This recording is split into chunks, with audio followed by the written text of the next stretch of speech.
Hi, welcome to Swiss kitchen. இன்னைக்கு கொத்தரங்காயில் ஒரு பருப்பூசிலி எப்படி செய்யலாம் அப்படின்னு சொல்லி பார்க்கலாம்.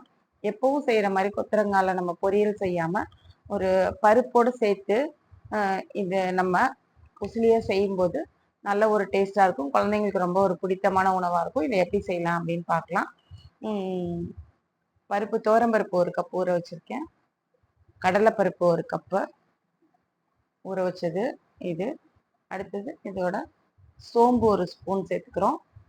4 பல் பூண்டு, 2 துண்டு இஞ்சி சேர்த்துட்டு ஒரு கொத்து கருவேப்பில்லை சேர்த்து இதை வந்து நம்ம ஒரு கொரப்பா அரைச்சிக்கிறோம்.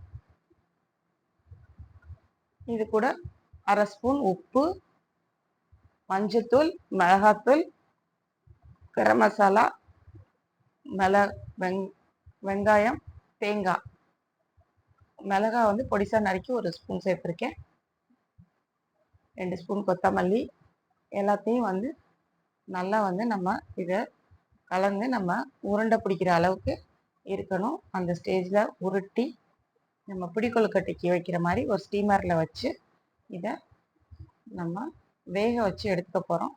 உசிலி வந்து சில பேர் வந்து இதை தட்டி தோசைக்கல்லில் தட்டி கூட உதுத்தூட்டு போடுவாங்க. அதுக்கு நம்ம எண்ணெய் சேர்க்கணும்.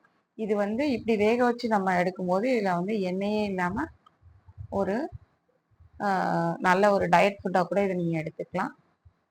இதை இப்போது ஒரு கடாயில் ஒரு ஸ்பூன் எண்ணெய் ஊற்றி கடுகு உளுத்தம்பருப்பு தாளித்து நம்ம வெங்காயம் பச்சை மிளகாய் வதக்கிட்டு நான் எடுத்து வச்சுருக்க கொத்தரங்காய் நல்ல பிஞ்சு கொத்தரங்காவாக இருந்தது.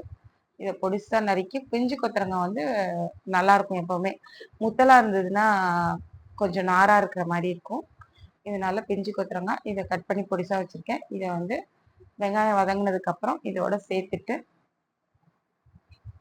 இதில் ஒரு 1/2 டம்ளர் தண்ணி ஊற்றிக்கலாம். ஏன்னா கொத்தரங்காய் வேகணும். அதனால் 1/2 டம்ளர் தண்ணி ஊற்றிக்கலாம்.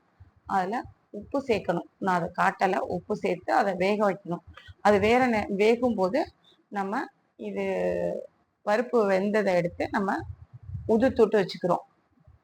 இந்த அளவு உதுத்து வச்சுட்டு இப்போது கொத்தரங்காய் வெந்தாச்சு.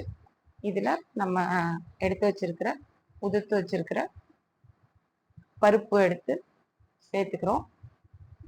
இதோட நம்ம தேங்காய் 1/2 மூடி தேங்காய் சேர்த்து நம்ம நல்லா வதக்கி இறக்கணும்னா கொத்தரங்காய் பருப்பு உசிலி ரெடி. நீங்கள் இது எப்படி இருக்குன்னு செஞ்சு பார்த்து சாப்பிட்டுட்டு கமெண்ட் பண்ணுங்கள். தேங்க்யூ. சேனல் சப்ஸ்கிரைப் பண்ணலைன்னா சப்ஸ்கிரைப் பண்ணுங்கள். பெல் பட்டன் கிளிக் பண்ணுங்கள். தேங்க்யூ. பாய்.